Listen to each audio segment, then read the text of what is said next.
안녕하세요, 여러분. 한이재미 배정선 선생님입니다. 82회 토픽 쓰기 54번 예상 문제 한번 만들어 봤는데요.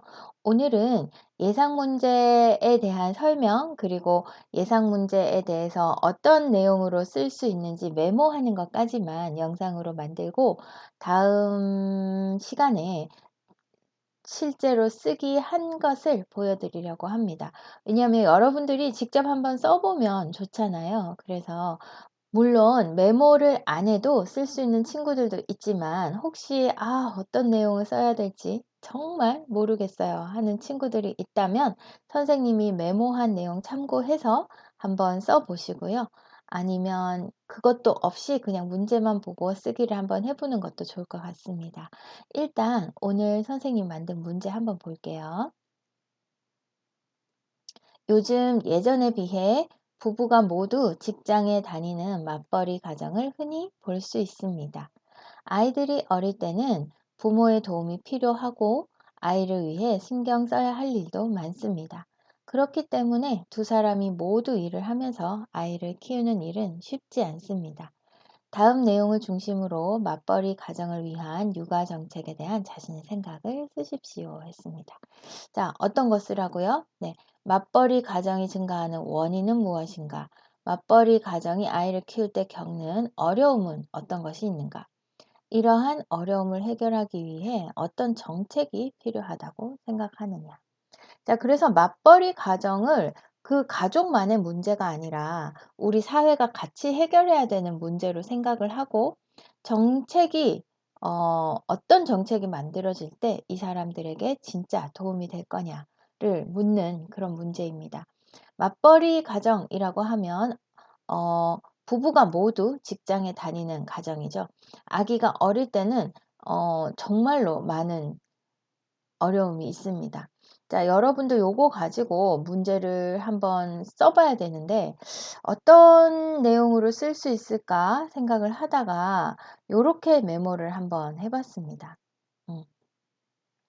문제 3개가 원인이 뭐냐, 그리고 어려움이 뭐냐, 어떤 정책이 필요하냐, 이렇게 3개인데요. 원인으로 결혼하는 나이가 늦어진다. 그래서 직장 생활을 하다가 결혼을 하게 되는 경우가 많아서 그렇다. 요걸 한번 써봤고요.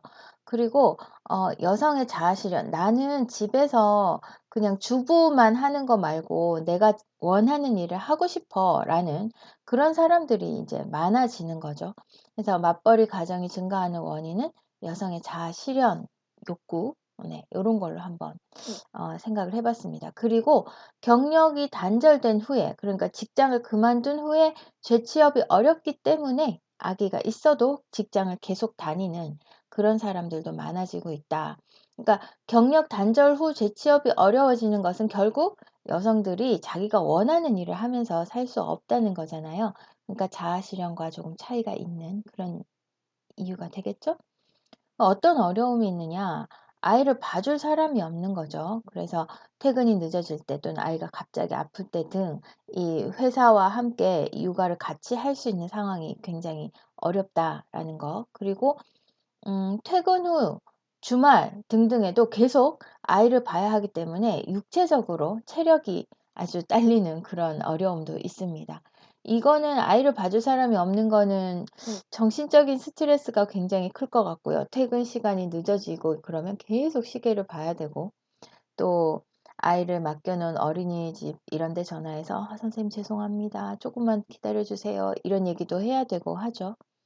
그러니까 정신적으로 또 신체적으로 굉장히 어려움이 있습니다. 어떤 정책을 만들어야 할까요? 선생님이 생각할 때 이제 탄력적 근무제, 그러니까 엄마와 아빠가 근무 시간을 조금 조정을 해서 한 사람은 항상 집에 있을 수 있게 이렇게 된다면 정말 좋겠죠. 이런 문제도 해결이 되잖아요. 아이를 봐줄 사람이 없는 문제도 해결이 되고, 그리고 보육시설 확대, 보육시설이 확대되면 어, 맡길 수 있는 곳, 그리고 그 시간대도 훨씬 다양하게 좀 늦은 시간에도 봐줄 수 있는 그런 보육시설이 만들어진다면 훨씬 더 맞벌이 부부들에게 도움이 되겠죠. 요렇게 선생님은 한번 메모를 해봤어요. 이 메모를 가지고 아니면 나는 그거 말고 더 좋은 생각이 있어요. 또는 좀 생각이 달라요. 하는 친구들은 요 문제 가지고 한번 써 보세요. 그리고 어떤 내용을 써야 될지 모르겠어요 하는 친구들은 이 메모를 보고 쓰면 되겠죠.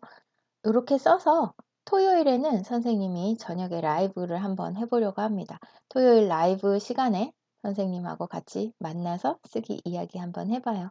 자, 여러분 오늘도 수고 많았습니다. 토요일 라이브에서 만나요. 안녕.